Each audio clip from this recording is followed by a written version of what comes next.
ሰላም ጤና ይስጥልን የተወደዳችሁና የተከበራችሁ የገበያ ሚዲያ ተከታታዮቻችን እንደምን አላችሁ? ይህ በሮሃ ፎሬክስ ቢሮ ስፖንሰርነት ወደ እናንተ የሚደርሰው ዕለታዊ የምዕራፍ አንድ የቢዝነስ ዜናችን ነው። በቢዝነስ ዜና ወጃችን ላይ የሮሃ ፎሬክስ ቢሮን የዕለቱን ምንዛሬ ዋጋ አካተን እንድትከታተሉን እየጋበዝን ለዕለቱ ወደ ያዝንላችሁ መረጃችን እናልፋለን። በቅድሚያም አርዕስቶችን እናስቀድም። በውጭ ሀገራት የሚገኙ ዜጎች ላይ የሰብአዊ መብት ጥሰትን ተከትሎ አዲስ ሕጋዊ አሰራር መዘጋጀቱ ተነግሯል። መረጃውን እናጋራችኋለን። በተደጋጋሚ ቅሬታ የሚያስነሳውን የመርካቶ አካባቢ የንግድ ስርዓትና የደንብ ቁጥጥር እንዲሁም የታክስ ሕግን በተመለከተ አዲስ መረጃ ወጥቷል። በዝርዝር ይዘነዋል። ሰሞኑን ብሔራዊ ባንክ የግምጃ ቤት ሰነዶችን በዘመናዊ መንገድ ለገበያ ቀርባለው ማለቱን ተከትሎ አዳዲስ መረጃዎች ከባለሙያዎች በኩል እየተሰጡ ይገኛሉ። እኛም የባለሙያዎችን ሐሳብ አካተናል፣ ትሰሙታላችሁ።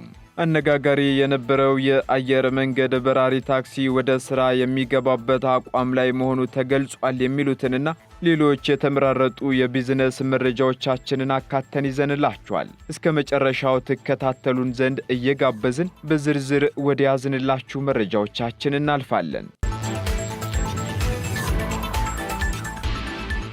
ኢትዮጵያ ባለፉት 6 ወራት ከሚሌ ኳራንታይን 400,000 የቁም እንስሳት ወደ ውጭ ሀገር በመላክ ከ28 ሚሊዮን ዶላር በላይ ገቢ ማግኘቷ ተገለጸም። በዚህም ኢትዮጵያ ወደ ቻይናና ሞንጎሊያ ጥራቱንና ደህንነቱን የተረጋገጠ የተቀቀለ ስጋ መላክ መጀመሯን የኢትዮጵያ ግብርና ባለስልጣን ዋና ዳይሬክተር አምባሳደር ድሪባ ኩማ አስታውቀዋል። ባለስልጣኑ በበጀት ዓመቱ የ6 ወር ግምገማ ከያዛቸው እቅዶች 96 በመቶውን ማሳካት መቻሉን የገለጹት አምባሳደሩ ከነዚህ ስራዎችም ኢትዮጵያ ጥራቱና ደህንነቱ የተጠበቀ የተቀቀለ ስጋ ወደ ቻይና እንዲሁም ወደ ሞንጎሊያ መላክ መጀመሯን ገልጸዋል። በዚህም ቻይና በምትፈልገው የስጋ ንግድ ስርዓት መሰረትም ከኢትዮጵያ ጋር ውል የተፈራረሙ መሆናቸው ተጠቁሟል።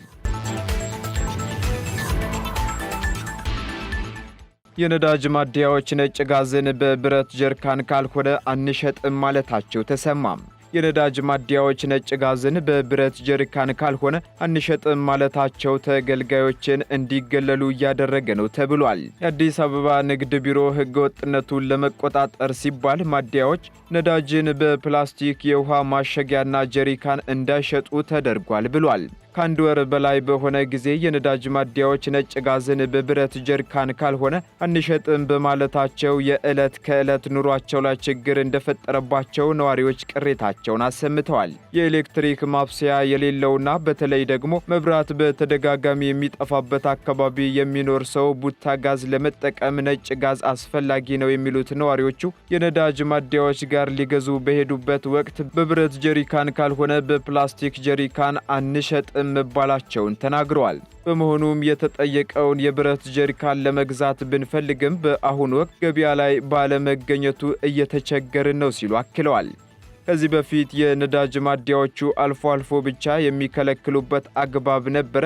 አሁን ግን ሙሉ በሙሉ የብረት ጀሪካን ካልሆነ አንሸጥላችሁም ካሉን ከአንድ ወር በላይ ሆኖናል ሲሉ ገልጸዋል።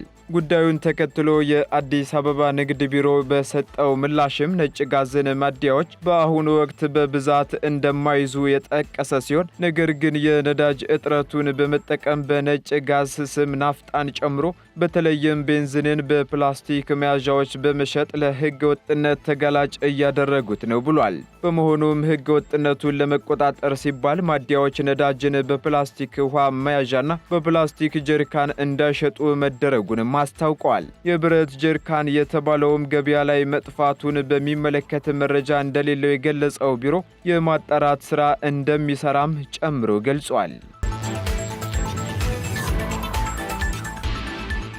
አሜሪካ ያደረገችው የታሪፍ እርምጃ ኢኮኖሚው ላይ ጉዳት የሚያስከትል በመሆኑ ሌሎች የገበያ መዳረሻዎችን ማፈላለግ ይገባል ተባለም። ፕሬዝዳንት ትራምፕ ሰሞኑን ባደረጉት አዲስ የቀረጥ ጭማሪ እርምጃ ኢትዮጵያን ጨምሮ ከ40 በላይ የአፍሪካ ሀገራትን ያካተተ የታሪፍ እርምጃ መሆኑ ይታወቃል። እርምጃው ኢትዮጵያ ወደ አሜሪካ በምታስገባቸው ምርቶች ላይ የ10 በመቶ ቀረጥ እንዲጣልባቸው ማድረጓን ተከትሎ የዘርፉ ባለሙያዎች አስተያየታቸውን እንዲሁም መልእክቶቻቸውን በማስተላለፍ ስለተጣለው ታሪፍ ጉዳትና ጥቅም እየተናገሩ ይገኛሉ። የአሜሪካ ታሪፍ መጨመር በኢትዮጵያ የውጭ ምንዛሬ ግብይት ላይ ተጽዕኖ ይፈጥራል ሲሉ የሚናገሩት ደግሞ አቶ ክቡር ገና ናቸው። አቶ ክቡር ይህ አዲሱ የትራምፕ እርምጃ የኢትዮጵያ ኢኮኖሚና ወደ አሜሪካ ገበያ በሚገቡ የኢትዮጵያ ምርቶች ላይ ተጽዕኖ መፍጠሩ አይቀሬ ነው ይላሉ። የአሜሪካ የውጭ ጭማሬው ወደ አሜሪካ ገበያ የሚላኩ ሸቀጦች ዋጋቸውን ያንረዋል የሚሉት አቶ ክቡር ገና ይህ ደግሞ በሸማቹ ማህበረሰብ ላይ አሉታዊ ተጽዕኖ አለው ባይ ናቸው። የኢኮኖሚ ባለሙያው አቶ ክቡር ገና አክለውም ኢትዮጵያ ወደ አሜሪካ ከምትልካቸው ምርቶች ቡናና ጨርቃ ጨርቅ ትልቁን ድርሻ እንደሚይዙ ገልጸው አሁን ላይ ምርቶቹ አሜሪካ በሚደርሱበት ጊዜ ዋጋቸው ይጨምራል ብለዋል። የሸቀጦቹ ዋጋ ሲጨምር ገዢዎቹ ይቀንሳሉ። ያ ደግሞ ሀገር ውስጥ ያሉ አምራቾች ምርታቸው ሊቀንስና አቅማቸውም በዚሁ ልክ ሊቀንስ ይችላል ሲሉም ይናገራሉ። የአገዋ ዕድል ወይም የአፍሪካ ምርቶች ከቀረጥ ነፃ ወደ አሜሪካ ገበያ የሚገቡበት አሰራር መቋረጡን ተከትሎ የተወሰደው እርምጃ የኤክስፖርት ኢኮኖሚውን ይጎዳዋል የሚሉት ባለሙያው ታሪፉ የምርት ዋጋ እንዲጨምር ያደርጋል። ያ ደግሞ በሸማቾች ዘንድ የመግዛት ፍላጎት ይቀንሳል። ከዚያም የምርት መጠን ይዳከማል። ገዢ ከሌለ ደግሞ የኢትዮጵያ አምራቾች ሊያመርቱ አይችሉም ብለዋል። በኢኮኖሚ በንግድና ኢንቨስትመንት ጉዳዮች ትንታኔ በመስጠት የሚታወቁት ባለሙያው አሜሪካ ያደረገችውን የታሪፍ ተጽዕኖ ለመከላከል እንደ መፍትሄ ካስቀመጧቸው መካከል ያንን የሚተካ ሌላ ገበያ መፈለግ ነው መፍትሄው ሲሉ ተናግረዋል። ከአሜሪካ ወጥቶ የሌሎችን ሀገራት ገበያ ማፈላለግ አስፈላጊና ተጽዕኖ ከመበርታቱ በፊት ሌሎች የንግድ መዳረሻዎችን ማፈላለግ ይገባል ብለዋል። ሰሞኑን አነጋጋሪ የነበረው የአየር መንገድ በራሪ ታክሲ ወደ ስራ ለመግባት የሚያስችለው አቋም ላይ መሆኑ ተነግሯል። የኢትዮጵያ አየር መንገድን በራሪ ታክሲ እውን ለማድረግ የሚያስችል ስምምነት የተደረገ ሲሆን ለብዙ አስርት ዓመታት በራሪ መኪናዎች በሳይንስ ልብ ወለድ ፊልሞችና በወደፊት ትንቢቶች ምልክት ሆነው አገልግለዋል። ከፍተኛ የቴክኖሎጂ ግኝቶች ቢኖሩም የአየር ላይ ተሽከርካሪዎች ለብዙ ሰዎች ህልም መስለው ቆይተዋልም ተብሏል። ብዙ ሰዎችን የሚያስተናግዱ በራሪ መኪናዎችን መስራት አሁንም ሊደረስበት የማይችል ቢመስልም ትንሽ የአየር ማጓጓዣዎች ሐሳብ ግን ከጥንት ጀምሮ ነበረም። ይሁን እንጂ እነዚህ ፈጠራዎች እንደ ታክሲ ሆነው ያገለግላሉ የሚለው ሐሳብ ጥቂት ዓመታትን ያስቆጠረ እንደሆነም ይነገራል። እንደ አውሮፓውያኑ አቆጣጠር በጥቅምት 2022 ዊስክ የተሰኘ የንግድ ኩባንያ በዓለም ላይ እጅግ የተራቀቀውን ስድስተኛ ትውልድ የአየር ታክሲ ይፋ አድርጎ እንደነበር ይታወሳል። የቻይና ኤክስፔንጅ ሞተርስን ጨምሮ ሌሎች የተሽከርካሪ አምራቾችም ተመሳሳይ ጽንሰ ሐሳቦችን ማቅረብ መጀመራቸው ይታወቃል። ኤክስፔንጅም ኢቪቶል የተሰኘ በራሪ መኪና አመርቶ እንደ አውሮፓውያኑ አቆጣጠር በ2024 ኩባንያው የበረራ መኪናውን ለሕዝብ ማስተዋወቁ ይታወሳል። ይህ ሁኔታ ከበለጸጉ ሀገራት የቴክኖሎጂ እድገቶች ጋር ለመራመድ ከሚታገሉ ከበርካታ የአፍሪካ ሀገራት የራቀ ሐሳብ ቢመስልም ግን በቅርቡ የኢትዮጵያ አየር መንገድ ከአሜሪካ አርቸር አቪዬሽን ጋር በምስራቅ አፍሪካ የኤሌክትሪክ አየር ታክሲ አገልግሎትን ለማስጀመር ተስማምቷል። የኢትዮጵያ አየር መንገድ የበረራ መኪናዎች ሐሳብን ወደ መሬት ለማውረድ ማቀዱና በስምምነቱ መሰረት 4 ተሳፋሪዎችን የሚይዝ ፈጣንና የአጭር ርቀት በረራዎችን ማድረግ የሚችል የአየር ላይ ታክሲ ሊጠቀም እንደሆነም ተነግሯል። የስምምነቱ ዋና ዓላማ ደግሞ የትራፊክ መጨናነቅን መቀነስና የካርቦን ልቀት ማስወገድ እንደሆነም ተነግሯል። በተጨማሪም ከ60 እስከ 90 ደቂቃ የሚፈጁ የመኪና ጉዞዎችን፣ የኤሌክትሪክ አየር ታክሲ በረራዎች ደግሞ ከ10 እስከ 20 ደቂቃ የሚሆኑ ሲሆን ደህንነቱ የተጠበቀ ዘላቂነት ያለው እንዲሁም አሁን ካሉት መጓጓዣዎች ጋር የሚጣጣም ተመጣጣኝ ዋጋ ያለው መሆኑም ተገልጿል። የኢትዮጵያ አየር መንገድም በቀጣይ በኤሌክትሪክ መጨናነቅ የሚቸገሩ የአፍሪካ ከተሞችን የሚጠቅም ሞዴል ሊፈጥር እንደሚችል ተጠቁሟል። ለዚህ ስራ ደግሞ መሰረተ ልማት፣ ሕግና ገንዘብ መሰናክሎች ሊሆኑ እንደሚችሉ ቢታመንም የኢትዮጵያ አየር መንገድ ወደ ኤሌክትሪክ አየር ታክሲዎች ትኩረት ማድረጉን በቴክኖሎጂ በቴክኖሎጂው ዘርፍ አንድ እርምጃ መራመዱን የሚያሳይ ነው ተብሏል። ይህ ጅምር በጎርፍና በድርቅ ምክንያት የሚከሰተውን የምግብ እጥረት ጨምሮ በአህጉሪቱ በርካታ ፈተናዎችን ያስከተለውን የአየር ንብረት ጉዳት ሊቀንስ እንደሚችልም ተነግሯል። ብሔራዊ ባንክ የግምጃ ቤት ሰነዶችን በዘመናዊ መንገድ ለገበያ ቀርባለው ማለቱን ተከትሎ ፋይዳው የጎላ ነው ሲሉ ባለሙያዎች ተናገሩ። የኢትዮጵያ ብሔራዊ ባንክ የመንግስት የግምጃ ቤት ሰነዶችን በዘመናዊ መልኩ ወደ ገበያ የሚያቀርብበትን ስርዓት በቅርቡ ይፋ አደርጋለሁ ማለቱ ይታወሳል። ይህ አዲስ ስርዓትም ዜጎችና ኢንቨስተሮች በመንግስት የግምጃ ቤት ሰነዶች ላይ ኢንቨስት በማድረግ በሀገሪቱ የኢኮኖሚ እድገት ላይ እንዲሳተፉ ያስችላል ተብሏል። በዚህም የመንግስት የግምጃ ቤት ሰነድ የወለድ ተመን አምና ታህሳስ ወር መጨረሻ ላይ የ15.9 በመቶ እድገት ያሳየ ሲሆን የካቲት ወር 2017 ዓ.ም መጨረሻ ላይ ደግሞ 17.7 በመቶ መድረሱ ይነገራል። ይህንንም ደግሞ የዘርፉ ባለሙያዎች ሲያስረዱ የኢትዮጵያ የመንግስት የግምጃ ቤት ሰነድ ዓመታዊ 17% ትርፍ አለው ሲባል ዓመቱን ሙሉ ከሰራው የሚያገኝ ነው ብለው ይህ ማለት ግን በ90 ቀን ማለትም የ3 ወር የ182 ቀን የ6 ወር እንዲሁም የ364 ቀን የመግዣ ቀነ ገደብ በመኖሩ መንግስት ሲሸጥ ቀንሶ ሲከፍል ደግሞ ጨምሮ የሚሰጥ ሲሆን በተጠቀሱት ቀናት የሰነድ ስሌቱ ተሰልቶ ዓመታዊ ትርፉ ይታወቃል ይላሉ። ለአብነትም የ90 ቀናቱን ስሌት የሚያነሱት ባለሙያዎቹ አንድ ሰው የ90 ቀኑን መግዛት ቢፈልግ መንግስት ያስቀመጠውን 17% ከሆነ የሚገዛበት የገንዘብ መጠን በ95889 ብር ሰነዱን በመግዛት ቀነ ገደቡ ሲያልቅ ግን 4111 ብር ትርፍ ያገኛል በማለት ያስረዳሉ። ቀሪዎቹ 182 ቀናትና የ364ቱ ቀንም በዚሁ ስሌት እንደሚሰላ ባለሙያዎቹ አስቀምጠዋል። በዚህም መሰረት የኢትዮጵያ መንግስት ሰሞኑን ለመተግበርና የግምጃ ቤት ሰነዶችን በዘመናዊ መንገድ ወደ ገበያ የሚያቀርብበትን ስርዓት በቅርቡ ይፋ አደርጋለሁ ማለቱ ትልቅ ፋይዳ እንዳለውም እየተነገረ ነው። የዓለም አቀፉ የገንዘብ ተቋም IMF አንዱ ከሚመክሩት ጉዳይ መካከል ሲሆን እንዲሁም ለመተግበር የታሰበውን ስርዓት በመጠቀም መንግስት የበጀት ጉድለቱን ለመሙላት በሚፈልግበት ጊዜ ባንኮችን አስገድዶ ብር ስጡኝ፣ ቦንድ ግዙ ከማለትና ወደ ብድር ከመግባት ይልቅ ግብር ከሚሰበስበው በተጨማሪ ገንዘብን በግምጃ ቤት ሰነድ መልኩ ተወዳድሮ ከገበያው መግዛትና መሙላት እንደሚችል ተጠቁሟል። በህጋዊ መንገድ ወደ ውጪ ሀገራት የተጓዙ ዜጎች ላይ የሰብአዊ መብት ጥሰት የሚፈጽሙ አካላትን ተጠያቂ የሚያደርግ ህጋዊ አሰራር መዘርጋቱ ተገለጸ።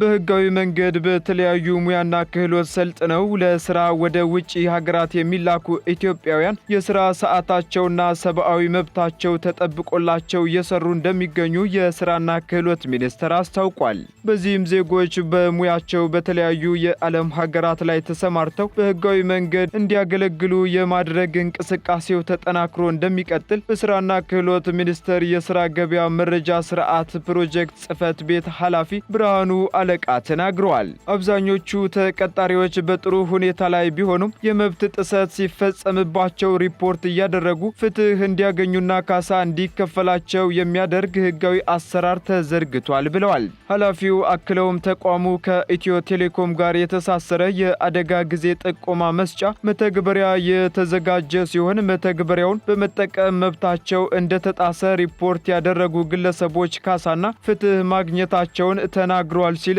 አህዱ ዘግቧል። የስራና ክህሎት ሚኒስቴር ባለፉት 5 ወራት ከ160 ሺህ በላይ ዜጎች በህጋዊ መንገድ ወደ ተለያዩ የውጭ ሀገራት የስራ ስምሪት ማድረጋቸውን ማሳወቁ ይታወሳል። በተደጋጋሚ ቅሬታ የሚያስነሳውን የመርካቶ አካባቢ የንግድ ስርዓት ተከትሎ ሁሉንም ያማከለ የደንብ ቁጥጥር ስርዓቱን ለማጠናከርና የታክስ ህግን ለማስከበር እየሰራው ነው ሲል የአዲስ አበባ ከተማ አስተዳደር ገቢዎች ቢሮ አስታወቀም። በመርካቶ አካባቢ ያለው የንግድ ስርዓት ላይ የታክስ ህግ ከማስከበር አንጻርና የደንብ ቁጥጥርን በተመለከተ በተደጋጋሚ የሚነሱ ቅሬታዎች በሰፊው ይስተዋላሉ። ለአብነትም በጥቃቅን ንግድ ላይ የተሰማሩ ነጋዴዎች ላይ ቁጥጥሩ ጠበቅ እንደሚል እንዲሁም በተቃራኒው ደግሞ ከፍተኛ ነጋዴዎች ላይ የቁጥጥር ሂደቱ የላላ መሆኑን የሚያመለክቱ ቅሬታዎች ይነሳሉ። ይህንን ቅሬታ በተመለከተም ሁሉንም ያካተተ የህግ ማስከበርና የቁጥጥር ስራዎች ለግብር ከፋዩ ተገቢውን ክብር በሚሰጥ ነጋዴው ተረጋግቶ ስራውን እንዲሰራ ሊያደርግ በሚያስችል ስነ ምግባር ሊመራ እንደሚገባ የአዲስ አበባ ከተማ አስተዳደር ገቢዎች ቢሮ አስታውቋል። ከዚህ አኳያ ባለፉት ወራት በመርካቶ ላይ የታክስ ህግን ከማስከበር አንጻር ወደ ሁሉም የከተማው አካባቢዎች በመስፋፋት አበረታች ውጤቶች መመዝገባቸውን የአዲስ አበባ ከተማ አስተዳደር የገቢዎች ቢሮ የህግ ተገዥነት ዘርፍ ምክትል ቢሮ ኃላፊ አቶ ሚኪያስ ሙልጌታ ተናግረዋል። ይሁንና ከቁጥጥር ሽፋን፣ ተደራሽነት፣ ፍትሐዊነት፣ ስነ ምግባር እንዲሁም ከአቀራረብና መስተጋብር ጋር የተያያዙ ችግሮች ላይ እርምት እንደሚያስፈልግም ተገልጿል። በዚህም የቁጥጥር ባለሙያዎች ትላልቅ ሀብት በሚያንቀሳቅሱ አስመጪዎች፣ አምራቾችና አከፋፋዮች ላይ ትኩረት ያደረገ ቁጥጥር ሊያከናውኑ እንደሚገባ የገለጹት ምክትል ቢሮ ኃላፊው በቸርቻሪ ብቻም ሳይሆን በፍትሐዊነት ሁሉንም የታክስ ከፋዮች በእኩል በማየት የቁጥጥር ስራን መፈጸም እንደሚገባ ተናግረዋል። በተጨማሪም በአንዳንድ ባለሙያዎች በሚታየው የስነ ምግባር ችግር ምክንያት ታክስ ከፋዩ ህብረተሰብ የሚያነሷቸው ቅሬታዎችን መቅረፍ እንደሚገባና የተጀመረው ቁጥጥርም እንደሚቀጥል ተገልጿል። የቁጥጥር ባለሙያዎችም ራሳቸውን ከሌብነትና ብልሹ አሰራር እንዲያርቁና ሌሎችንም እንዲታገሉ ያሳሰቡት ኃላፊው ባለሙያዎች ለቁጥጥር ወደ ንግድ ተቋማት ሲሄዱ መታወቂያ በማሳየት ማንነታቸውን በመግለጽ በመልካም አሰራርና በመልካም አቀራረብና ስነ ምግባር ኃላፊነታቸውን እንዲወጡም ጠይቀዋል። እንዲሁም ከዚሁ ጋር ተያይዞ ከዚህ ቀደም በመርካቶ አካባቢ የነበረውና የሚስተዋለው የንግድ እንቅስቃሴና ስርዓት የግብር አሰባሰብ ከደንብ ቁጥጥር እንዲሁም ከታክስ አጣጣል ጋር ተያይዞ መንግስት በአካባቢው ቁጥጥር አያደርግም፣ ቢያደርግም ደግሞ ትላልቅ ሀብት በሚያንቀሳቅሱ አስመጪዎች፣ አምራቾችና አከፋፋዮች ላይ የሚያደርገው ቁጥጥሩ የላላና በጥቃቅን ንግድ ላይ የተሰማሩ ነጋዴዎች ላይ ደግሞ ጫናው ከፍተኛ ነው የሚሉ በርካታ ቅሬታዎች ይነሱ እንደነበር ይታወሳል። ቀጥለናል። የተወደዳችሁና የተከበራችሁ ተከታታዮቻችን በመጨረሻም የሮሃ ፎሬክስ ቢሮን የዕለቱ የውጭ ምንዛሬ ተመን ወደ እናንተ እናደርሳለን። አንድ የአሜሪካ ዶላር 148 ብር እየተገዛ 150 ብር ከ96 ሳንቲም እየተሸጠ ይገኛል። ፓውንድ ስተርሊንግ 179 ብር መግዣው ሲሆን መሸጫው ደግሞ 182 ብር ከ58 ሳንቲም ሆኗል።